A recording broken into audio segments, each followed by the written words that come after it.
नमस्कार, before print में आपका एक बार फिर स्वागत है और मैं हूं विकास वाजपेयी। आज आपको आपसे संबंधित एक बड़ी खबर पे ले चलने की कोशिश करेंगे और बताएंगे फिर आपकी सुरक्षा के लिए आखिर रेलवे और रेलवे में लगे सुरक्षा अधिकारी कितने चौकन्ना हैं। और इसकी बानगी हम शुरुआत में करते हैं कानपुर सेंट्रल स्टेशन से। ये वो स्टेशन है जो जहां से सारी लगभग ट्रेनें यहां से रूट बदलती हैं और यहीं से ही जो है बहुत एक बड़ी तादाद में ट्रेन्स जाती हैं। हम ये भी जानेंगे और ये भी कोशिश करेंगे कि आपको डिफरेंट जो गेट हैं वहां से किस तरह से ले चलें। आप देख रहे होंगे बाहर यहाँ पे किस तरह की सुरक्षा व्यवस्था लगी हुई है, लेकिन हम अंदर जाते हैं, हमारे पास में क्या सामान होता है और किस तरह से हम अंदर प्रवेश करते हैं। केवल एक गेट से नहीं, डिफरेंट गेट से जहां भी पैसेज मिलेगा वहां से प्रवेश करके दिखाते हैं और ये जानने की कोशिश करते हैं कि आखिर 15 अगस्त के लिए सुरक्षा व्यवस्था कितनी चौकन्ना है। तो आपको ले चलते हैं अपने कैमरामैन के साथ में इस सफर में और पड़ताल करते हैं कानपुर सेंट्रल स्टेशन की सुरक्षा व्यवस्था की और ये कोशिश करेंगे कि इस खबर के बाद हमारी जो एजेंसियां हैं वो थोड़ी सी और जागरूक होंगी और यदि जागरूक हैं तो उनको धन्यवाद भी देंगे, यदि जागरूक नहीं हैं तो उनसे ये जरूर अपेक्षा करेंगे कि वो जागरूक हों, हमारे नागरिकों की सुरक्षा के लिए कितनी तत्पर हैं, इस पर भी बहस होनी बहुत जरूरी है। तो आइए चलिए हमारे साथ इस सफर में।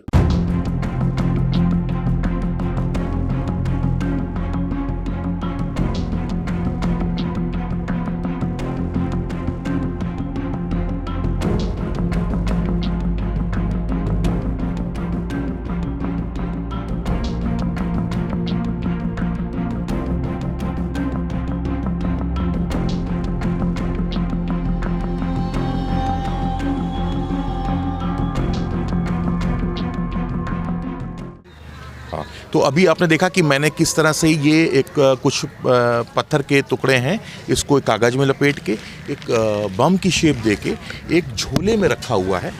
ये आपको दिखा दें, ये देखिए झोले में रखा हुआ है और इन झोलों को मैं लेके जाऊंगा सीधे स्टेशन की तरफ और वहाँ चेक करेंगे कि आखिर इन झोलों को देखा जाता है कि नहीं देखा जाता है, क्या जानकारी दी जाती है कि इसमें क्या है। देखते हैं और जानते हैं कितनी कड़ी सुरक्षा व्यवस्था की जा रही है स्टेशन में 15 अगस्त और बाकी दिनों को देखते हुए। चलते हैं। कैसा है कानपुर सेंट्रल की सुरक्षा का हाल, इसका जायजा लेने के लिए बिफोर प्रिंट की टीम कानपुर रेलवे स्टेशन पर पहुंची। वैसे तो हमारी टीम ने छोटे से लेकर बड़े प्रवेश द्वार से बेरोक टोक एंट्री ली। सबसे पहले वीआईपी कहे जाने वाले कैंट क्षेत्र के 1 नंबर साइड से स्टेशन में प्रवेश किया। वैसे प्रवेश हमने निकास वाले गेट से किया। हाथ में झोला था, झोले में आतंकी वारदात को देखते हुए बम भी हो सकते थे, लेकिन किसी ने हमको रोकना टोकना तो दूर, ध्यान देना भी जरूरी नहीं समझा। इस बीच हम भीड़ भाड़ वाली जगहों के साथ साथ कई बार पुलिस वालों और सुरक्षा में तैनात कर्मचारियों के बीच से गुजरे, लेकिन किसी ने हमारी पड़ताल की जहमत भी नहीं उठाई। लगभग 1 घंटे हम स्टेशन के अंदर मौजूद रहे, कई ट्रेनों के अंदर गए, झोले को टांग दिया। सब जगह कानपुर स्टेशन की सुरक्षा राम भरोसे ही नजर आई। दिल्ली से आने वाली, दिल्ली को जाने वाली सभी ट्रेनों में मौजूद यात्री शायद इस भरोसे पर सफर को निकले थे कि सुरक्षा लिखा पढ़ी में ही नहीं, हकीकत में भी चाक चौबंद होगी। फुट ओवर ब्रिज की बात करें या अंडरग्राउंड पास की, हर जगह सुरक्षा और सुरक्षा में लगे कर्मी लापरवाही दिखे। कल्पना करिए, एक बड़ी संख्या में लोग और ट्रेन इस स्टेशन से गुजरते हैं। हमारी कोशिश बस यही है कि हम अपनी सुरक्षा में लगी एजेंसियों को लापरवाह होने न दें। लगभग 1 घंटा होने को जा रहा है। मेरे पास में एक झोला भी था जो मैंने आपको दिखाया था और इस झोले में क्या सामग्री है ये भी मैंने आपको दिखाई थी, लेकिन इस पूरे घंटे में मैं स्टेशन के एक कोने पर गया हूँ और एक जगह पर वहाँ पर जानकारी लेने की कोशिश की कि आखिर या कोई मेरी चेकिंग कर सकता है कि नहीं कर सकता है, लेकिन पूरे स्टेशन में कहीं एक जगह भी ऐसी नहीं मिली जहाँ पर इस पूरे 1 घंटे में हमको कोई भी पूछने वाला हो कि आप कहाँ जा रहे हैं, आपके पास में क्या सामान है। और ये स्थितियाँ तब की हैं जब मैं 15 अगस्त की सुरक्षा को लेकर बात करता हूँ। पिछले 2-3 दिन के बाद में आने वाले समय में 15 अगस्त है और उसके विषय में क्या सुरक्षा व्यवस्था है, ये एक वानगी है हमारी, ये बताने के लिए कि किस तरह से हमारी एजेंसियां, खासकर जो स्टेट से रिलेटेड एजेंसियां हैं, वो किस तरह की सुरक्षा व्यवस्था करती हैं। सारा दारोमदार सीसीटीवी कैमरों पर ही होता है। और ये मेरे पीछे आप देख रहे होंगे जीआरपी का थाना है, जहां पर एक भारी भरकम पुलिस फोर्स यहाँ पर तैनात रहती है। जीआरपी आप देख रहे होंगे, इन्हीं के बीच से मैं गुजर के गया था। ये सारे सिपाही आप देख रहे होंगे यहाँ पर, ये सिपाही यहाँ बैठे हुए हैं और इन्हीं के बीच से मैं गुजरते हुए, सामान लेते हुए, हाथ में झोला टांगे हुए गया था बहुत दूर तक, लेकिन अभी तक किसी ने भी मेरी कोई पड़ताल नहीं की थी।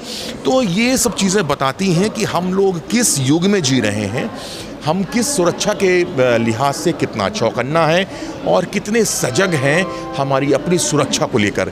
अधिकतर आपने देखा होगा कि मीडिया में, खासकर टीवी में और अखबारों में, कि किस तरह से पुलिस सक्रिय दिखाई देती है।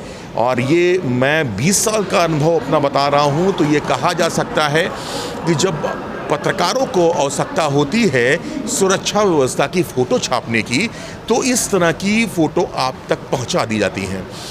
एक घर का पालतू कुत्ता भी होगा, उसको स्निफर डॉग बनाकर भी पेश कर दिया जाता है। साहब का कुत्ता हो सकता है, साहब उस कुत्ते की फ़ोटो भी खिंचाना चाहते हो तो वो भी डाल दिया जाता है कि किस तरह से हम सुरक्षा व्यवस्था के लिए स्निफर डॉग का इस्तेमाल कर रहे हैं, जबकि वो स्निफर डॉग नहीं होता है, कोई ट्रेन डॉग नहीं होता है।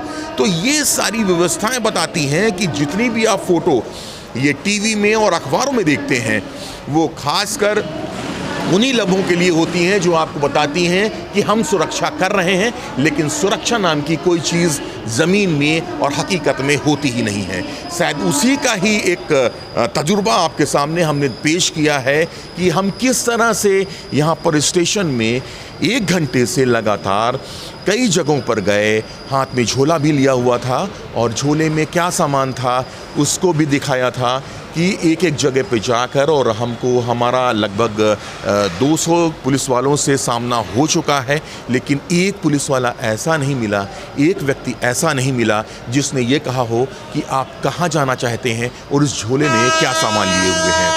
तो इस तरह की व्यवस्था, सुरक्षा व्यवस्था से हमारी सुरक्षा एजेंसियों की पोल खोलती ज़रूर नज़र आती है और हम ये चाहेंगे कि इस तरह की सुरक्षा व्यवस्था से जल्दी निजात मिले और अधिकारी, जो जिम्मेदार अधिकारी हैं, इस पे ध्यान दें और इसमें बढ़िया तरीके से सुरक्षा करें, ताकि 15 अगस्त ही नहीं 365 दिन हम सुरक्षित माहौल में जीवन गुजार सकें।